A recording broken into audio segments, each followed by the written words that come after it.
我们都曾听说过这样一个故事：一位忙碌的职场人士，整天奔波在工作之中，却总觉得时间不够用，项目截止日期迫在眉睫，未完成的任务堆积如山。他试图通过加班来赶上进度，但疲惫不堪的身体和思维却似乎越来越不听使唤。回到家，他希望得到一丝安慰和温暖，无奈家人的面孔却越发模糊。他知道问题出在时间管理上，但又似乎找不到解决之道，导致了工作效率的不断下降和家庭关系的日渐紧张。这样的情景是否让你感同身受？你是否也曾在夜深人静时反思，怎样才能摆脱这无尽的压力和挫败感？是否也在探索着一条能够带来积极改变的路径？这些问号背后，藏着许多人默默寻求答案的声音。而《高效能人士的7个习惯》这本书，或许正提供了我们所追求的答案。它不仅仅是一本书，更是一盏指引方向的明灯，教会我们如何在迷茫中找到方向，如何在忙碌中寻找平衡。在接下来的内容中，我们将一起翻开这本书，探索那7个能够转变生活、影响深远的习惯。在我们探索改变的路程上，高效能人士的7个习惯犹如指南针，自1989年问世以来，它的影响力横跨全球，被无数人奉为提升个人效能和组织管理的圣经。它的魅力不在于一时的流行，而在于它那深刻的洞察力和持久的实用价值，这些都深深地影响了我们对工作、生活以及与周遭人际交往的理解。这本书的作者史蒂芬·科维不仅仅是一位畅销书作家，更是效能提升领域内的权威人物。他的职业生涯见证了无数人和企业由内而外的转变，他所积累的丰富经验和深邃见解，都在这本书中得以体现。科维的初衷是希望透过提炼历史上成功人士的共同点，以及对哲学原理的深入研究，来帮助更多的人找到成功和满足感，不论是在职业还是个人生活中。那个时代与现在相比，人们所面临的挑战在本质上并无太大不同。时间管理的难题、工作与生活的平衡、人际关系的建立和维护等等。科维通过观察和研究，将这些挑战的解决方案凝练成7个简单却强大的习惯，不仅仅为他的时代带来了解答，更跨越时间和空间，影响了后来的我们。这7个习惯不是权宜之计，它们是每个人内在潜能的启发，是引导我们前行的法则。接下来，让我们一起详细了解这7个习惯，以及它们如何被应用到我们的生活之中。穿越历史人物的故事和哲学原理的迷宫，我们抵达了高效能人士的7个习惯中的第一站——积极主动。这个习惯提倡的是一种自我主导的生活态度，它让我们认识到，无论遇到什么情况，我们既是自己行为的主人，也是反应的选择者。具体来说，它意味着我们要主动地为我们的生活担责任，而不是被动地接受外在环境的摆布。这种主动性要求我们冷静地管理我们的情绪，即使面对逆境，也能保持积极和解决问题的姿态。它教会我们，当问题出现时，我们不应立即指责他人或环境，而是应该寻找我们自己能够掌控的部分，然后采取行动去改善情况。这样，我们不仅能够为生活中的问题找到解决办法，还能在过程中不断成长和发展。想象一下，有一个名叫小华的朋友，他在学习和生活中一直很努力，但总是觉得时间不够用，无法兼顾学业成绩和课外活动。在熟悉了积极主动的理念之后，小华认识到，一味的抱怨时间不够并不会解决问题。于是他开始调整自己的学习计划，优先处理重要的任务，并学会了拒绝那些低效和无关紧要的活动。通过主动改变自己对时间的管理和态度，小华不仅提升了自己的成绩，也增加了参与有意义活动的机会。正是这个积极主动的习惯，引领小华，也引领我们每一个人，从内心开始去改写生活的脚本，不为环境所束缚，而是成为自己命运的编剧。接下来，我们将继续在书中的指引下，探索剩余的6个习惯，一起成为那个更高效能的人。跟随着主动性的脚步，我们向前迈进，来到了实现生活目标的关键一步——以终为始。这个习惯启示了我们，要先想清楚最终想要达到的目的地，再根据这个目标来规划我们的行动。为了活出自己理想的生活，我们要先在脑海中勾勒出未来的蓝图，然后确保每一个决定都朝着那个方向稳步前行。举个例子，像一个建筑师在动笔设计一栋房子之前，他会有一个非常清晰的愿景，房子的样子、结构、功能等等。他所做的每一次决策，无论是材料选择还是设计风格，都必须贴近这个初心和愿景。生活也是一种建筑，我们也需要有这样的设计蓝图。设想一个朋友小林，他梦想成为一名作家。在知道自己的人生目标之后，小林开始每天抽时间写作，甚至在周末也会参加写作工作坊。他不仅仅是随波逐流地等待灵感的到来，而是把写作作为一个具体的目标并付诸实践。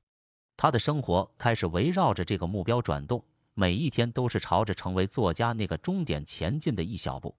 以终为始并不仅是做计划那么简单，而是一种生活的哲学，一种不管面临什么选择都能让你明确自己所追求的生活是什么样的哲学。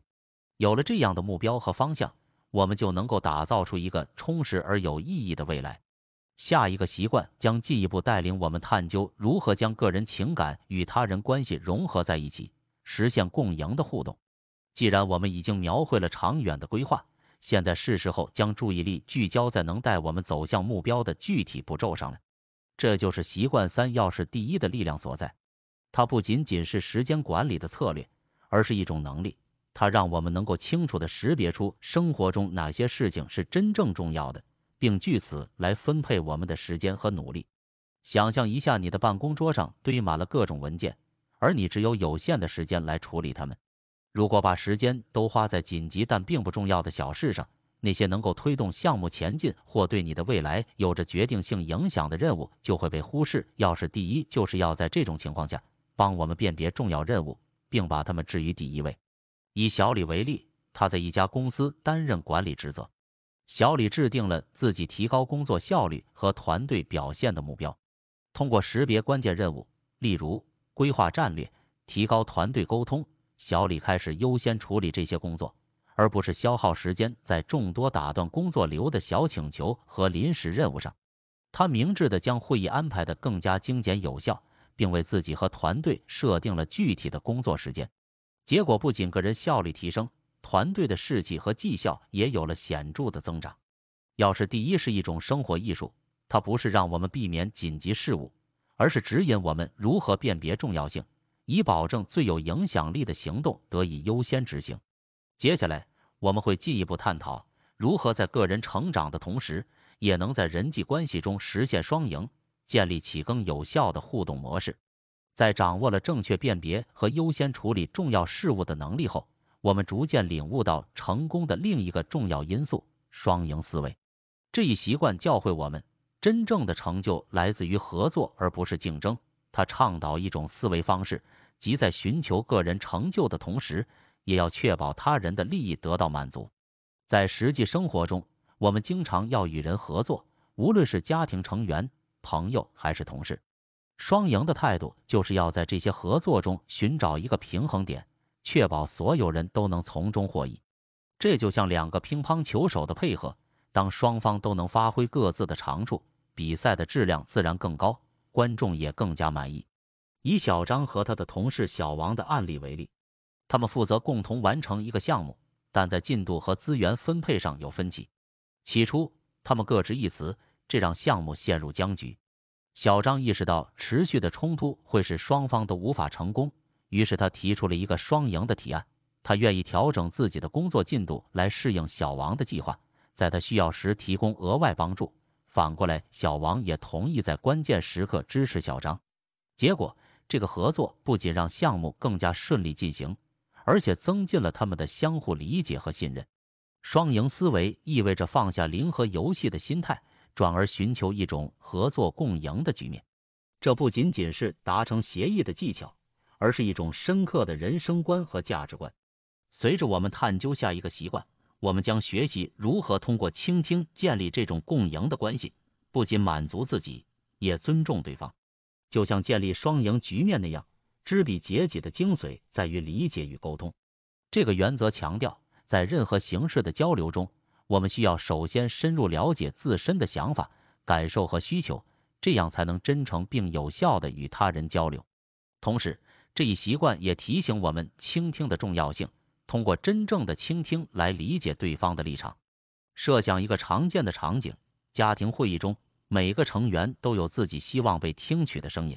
如果每个人都只关注自己说什么，而不去倾听其他人，会议就会变成一场各说个话的混乱。相反，如果家庭中的每一个成员都能在发言前先静心倾听，尝试去理解彼此的意图和感受，那么沟通就会更加顺畅，大家都能感受到被尊重和理解。我们可从小黄和他的朋友小兰的故事中看出这一习惯的力量。小黄对小兰提出的观点有所误解，这导致了误会。通过深入的交谈，小黄专心地倾听小兰的解释，并且认真思考她的观点，而小兰也同样去了解小黄的立场。他们最终不仅澄清了误会，还加深了相互之间的理解和信任。知彼解己不是简单的交流游戏，它是建立和维持各种人际关系的基础。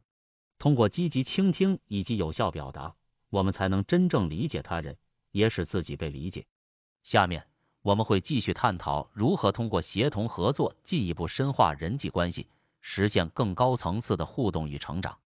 在充分理解并实践了知彼解己后，我们意识到每个人都拥有不同的能力和优势，统合综效带给我们的是一种协同的力量。它不仅强调团队中每个成员的价值，还提倡通过有效的合作，创造出比个体努力更为卓越的成就。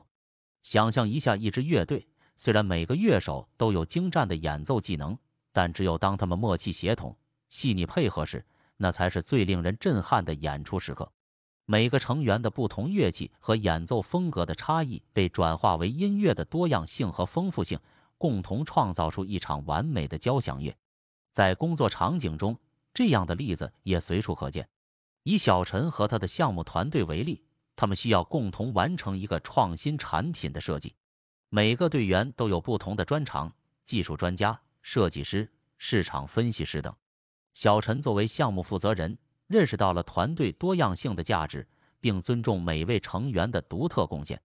他通过有效的沟通和领导，整合了各方意见和资源，激发了团队的协作精神。最终，他们的产品不仅设计新颖，而且在市场上取得了巨大成功。统合综效指的是在尊重和利用团队中的多元化的基础上，借助每个成员的力量，共同创造出超越单个能力所能达到的成就。接下来，我们将继续探索如何维护这种协同效应，并使其成为实现更广泛社会进步的动力。正如统合综效中，我们学会了如何汇聚各种优势，以协同作用来创造更加杰出的成果。不断更新则提醒我们，为了持续性的成功和幸福，个人的成长和自我更新同样不容忽视。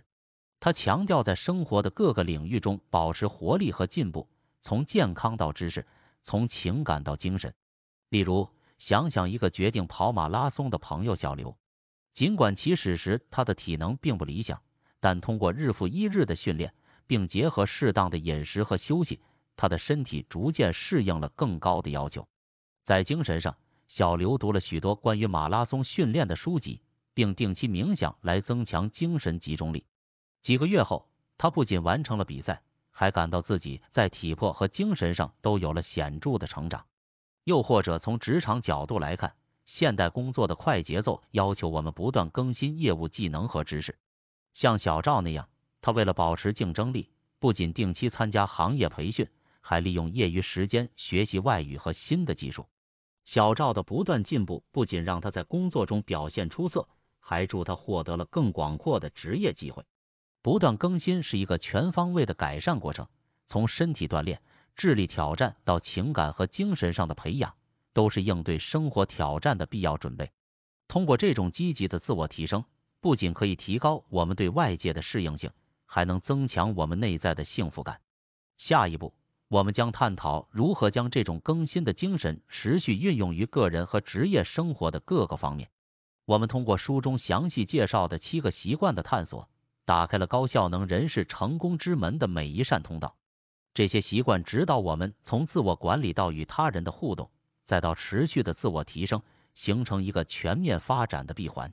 首先是主动积极，学会主控自己的生活，像小王那样，面对困难时选择积极寻找解决方案，而不是被动等待。以终为始告诉我们要在做任何事之前就清晰地知道自己的最终目标，就像小李制定计划时明确他的职业路径。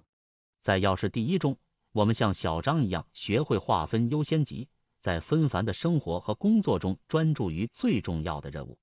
当我们开始与他人扣连时，双赢思维教我们追求共赢，如同商谈合同时，双方谋求共同利益。知彼解己提醒我们先理解自己，再去倾听并理解他人，正如家庭成员在会议中相互尊重。接下来，统合综效展示了协同合作的力量，让我们能像乐队一样和谐地共同完成任务。